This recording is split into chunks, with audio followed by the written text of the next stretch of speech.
Welcome. In front of me I have Samsung Galaxy Note 20 Ultra, and I'm going to show you how we can turn on or just turn off the easy mode. So at the first we have to move for the settings. Here we have to go for the display.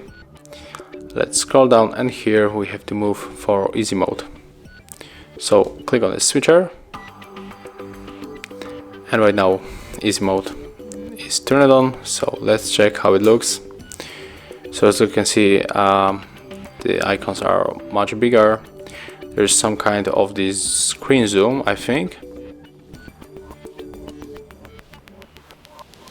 And let's check the settings. Settings are looking the same, and the notification bar is the same. So it looks like that only just zoom a little bit the screen.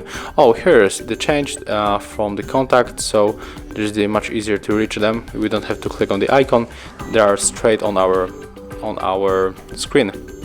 So that's how it looks, and if you want to close it, of course we have to go back to our settings, go display, and enter back the easy mode, use the switcher, and as you can see right now it's turned off. So that's how it looks. Thank you guys for watching. Leave thumbs ups, comments, and subscribe to our channel. See ya!